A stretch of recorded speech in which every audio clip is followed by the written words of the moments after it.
सालों बाद फिर से भाजपा ने दिल्ली में अब प्रत्याशी जीत पाई है, जिसके बाद से रेखा गुप्ता को मुख्यमंत्री के तौर पर नियुक्त किया गया। वहीं उसके बाद से दिल्ली की जनता की उम्मीदें काफ़ी ज़्यादा बढ़ गई हैं और उनका ये काफ़ी ज़्यादा उत्सुक है वो जानने के लिए कि किस तरह के इनिशिएटिव्स और कदम वो उठाएंगी जिससे दिल्ली की तरक्की होगी। वहीं आज एमएसएमई फोरम द्वारा आयोजित एक कार्यक्रम में हम मौजूद हैं, जहां हम जानेंगे कि माइक्रो, स्मॉल और मीडियम एंटरप्राइजेस के लिए क्या कुछ नए खास इनिशिएटिव्स भाजपा सरकार लेगी। चलिए आपको मिलाते हैं भाजपा के उन खास चेहरों से और जानते हैं कि किस तरह के कदम और इनिशिएटिव्स वो लेने वाले हैं। चलिए पहले आपको दिखाते हैं कार्यक्रम की एक झलक।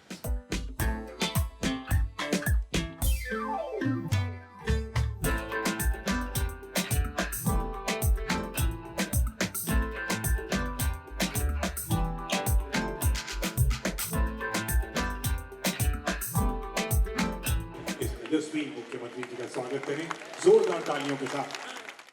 न जाने कितने ही सपने लेकर के आते हैं। कोई जम्मू कश्मीर से आ रहा है तो कोई मध्य प्रदेश से, कोई हरियाणा से तो कोई राजस्थान से।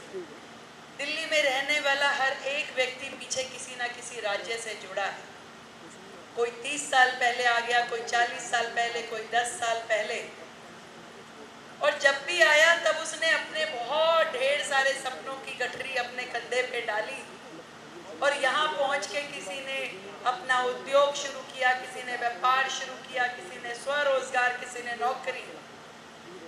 पर हर एक के मन में दिल्ली में रहने की चाहत है। साल दर साल समय बीतता गया और दिल्ली की हालत ऐसी हो गई कि लोग यहाँ से भागना शुरू हो गए। लोगों को लगा कि एनसीआर बेटर ऑप्शन है। किसी को आसपास कोई ऐसा एरिया मिल गया जहाँ पे उसका सुकून से, तो लोग उत्तराखंड तक जाने लगे और अन्य राज्यों में जाने लगे। हमारे स्पीकर साहब आदरणीय विजेंद्र गुप्ता जी बहुत पुराने दिल्ली के बाशिंदे हैं और वो दिल्ली को बहुत गहराई से समझते हैं। मैं किसी चीज़ को टाइम लिमिट में नहीं बांध रही, पर हाँ परफॉर्मेंस के साथ में जरूर आप इसे देखते जाएंगे। और वैसे भी हमारी मास्टर तो किरण दीदी है, ये खुद ही हमें डाल देती हैं। कहीं भी देखती है ना कुछ भी कमी, नहीं नहीं नहीं नहीं नहीं इसे ठीक करो, फिर कहती हैं, फिर ऊपर से धमका देती हैं कि अखबार मेरा जो चाहेगा फिर वो लिखेगा भी, गलत करोगे तो। हम पहले ही गलत नहीं कर रहे दीदी, हम पहले ही ठीक करना चाहते हैं और ठीक करेंगे। ये हमारा प्रॉमिस जनता से भी है, अपने आप से भी है और अपने नेतृत्व से भी है।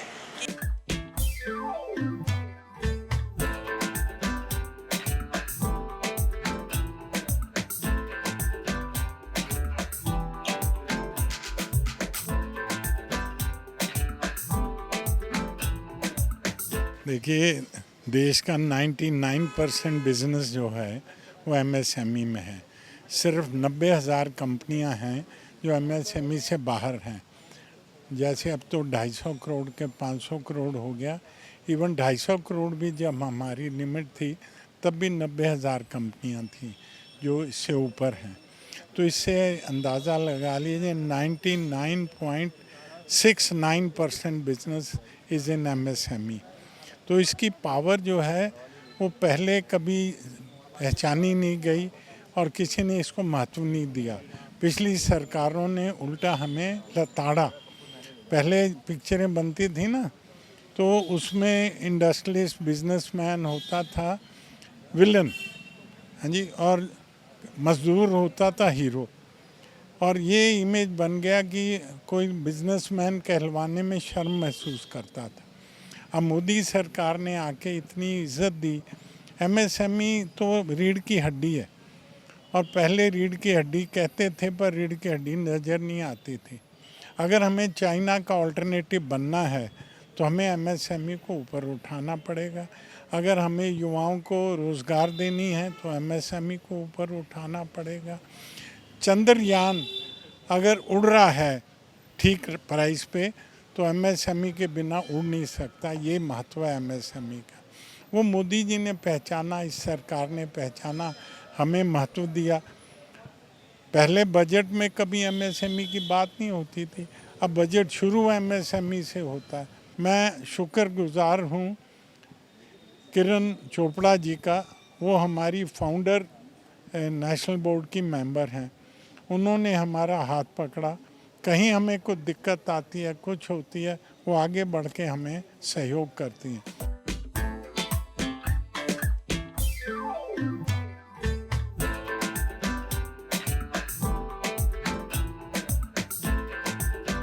क्योंकि किसी भी देश की प्रगति जो एमएसएमई पे ही डिपेंड करती है, माइक्रो स्मॉल इंडस्ट्री जो होती है उसी पे करती है। क्योंकि मोदी जी का यही नारा है कि अपने आप उठो और काम करो, आत्मनिर्भर बनो, तो एमएसएमई का इसमें बहुत बड़ा रोल रहेगा। और रजनीश गोयनका जी के साथ पहले दिन से मैंने पंजाब केसरी से इसकी शुरुआत की थी। अब ये बहुत बड़ा कारवां बन गया है, नेशनल और इंटरनेशनल लेवल पे आ गया है। तो मुझे लगता है कि एमएसएमई जहाँ स्ट्रांग होगा वहाँ देश भी सशक्त होगा और देश का बहुत काम जो है एक्सपोर्ट होगा। जो हमारे देश में छोटी छोटी चीज़ें हैं, जैसे लखनवी की चिकन है, कलकत्ता का वर्क है और मुरादाबाद का पीतल का वर्क है, ये सब बाहर जाएगा। अगर एमएसएमई होगा तो पहले देश स्ट्रांग बनेगा, फिर आगे बढ़ेगा।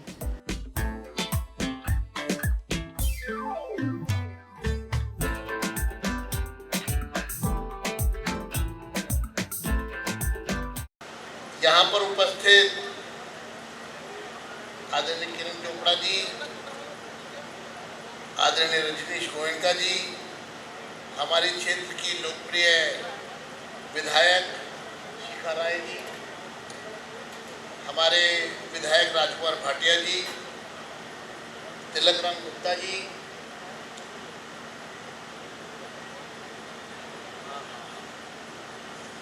यहाँ पर उपस्थित जय भगवान गोयल जी,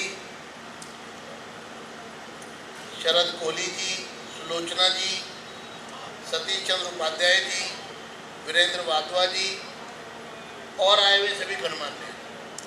अभी मुख्यमंत्री जी ने काफ़ी विस्तार से बातचीत की है और दिल्ली में जा रही हैं वो। गोयनका जी ने हमको बुलाया एमएसएमई के इस प्रोग्राम में और हम लोग उपस्थित हो गए। यानी कि हम कह सकते हैं कि गवर्नमेंट ऑन व्हील्स। मैं मुख्यमंत्री जी को कहूँगा कि छोड़ो कल की बातें, कल की बात पुरानी, हम मिलकर लिखेंगे अब एक नई कहानी।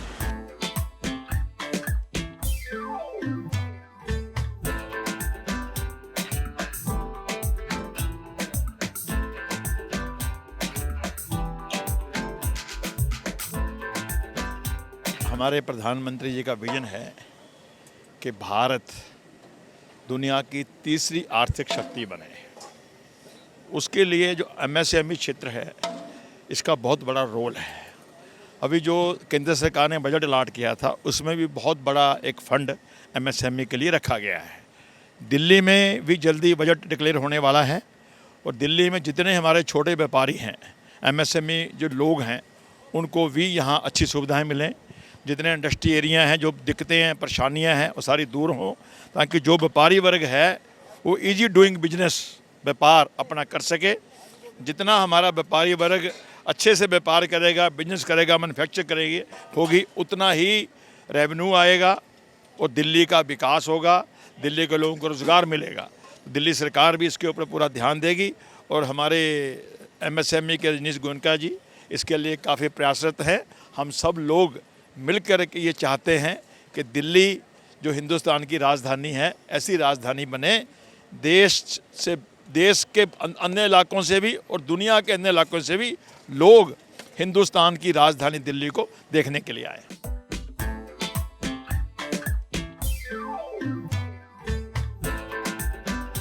सभी क्षेत्रों में आप देखेंगे हर तरफ से ही, हर सेक्टर के ऊपर जो है वो काम किया जाएगा और दिल्ली में बहुत सी ज़रूरत है अभी इंफ्रास्ट्रक्चर डेवलपमेंट की, तो उस लिहाज से सबसे पहले उस पर काम होगा। एमएसएमई के लिए भी और वैसे भी ओवरऑल दिल्ली के लिए जो भारतीय जनता पार्टी की जो नीति है, मुझे लगता है एक वर्ल्ड क्लास सिटी बनाने का जो वादा किया है उस पर जल्द ही काम शुरू भी हो रहा है और जैसा कि मुख्यमंत्री जी ने कहा कि वो ये करके भी दिखाएंगी।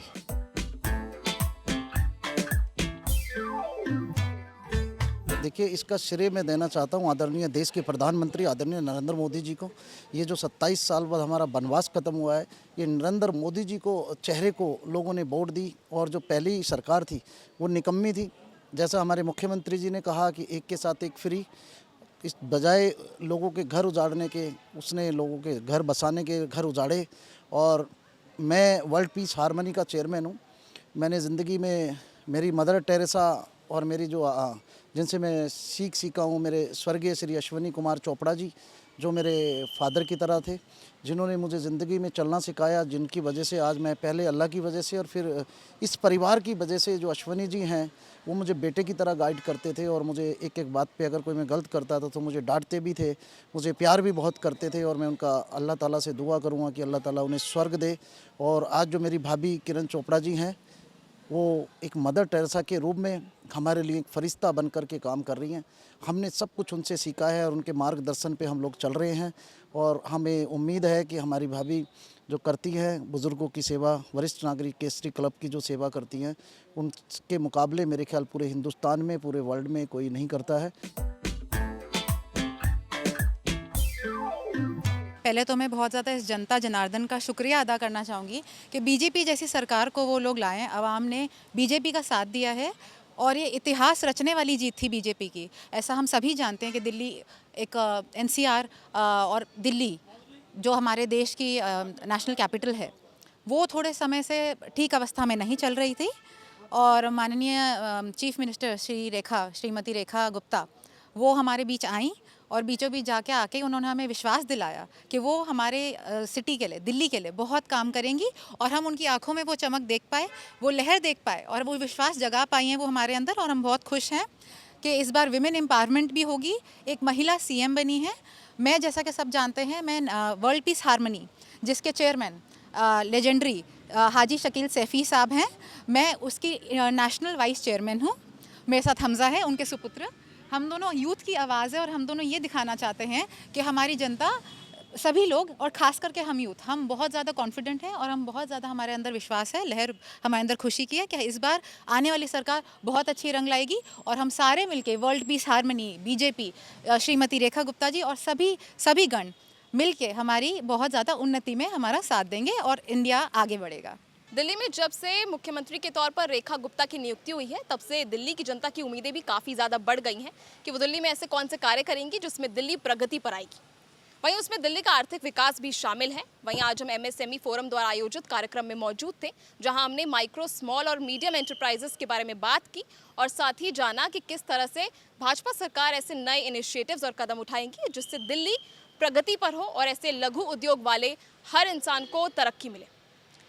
वहीं आज हमने पूर्व राष्ट्रीय संयोजक रजनीश गोयनका जी से भी बात की और जाना किस तरह से एमएसएमई इन सारे चीज़ों में कारगर है। वहीं इसी तरह की और लेटेस्ट अपडेट्स के लिए बने रहिए हमारे साथ और देखते रहिए पंजाब केसरी.com। वीडियो जर्नलिस्ट विकी वर्मा के साथ मैं अर्पिता सिंह, दिल्ली।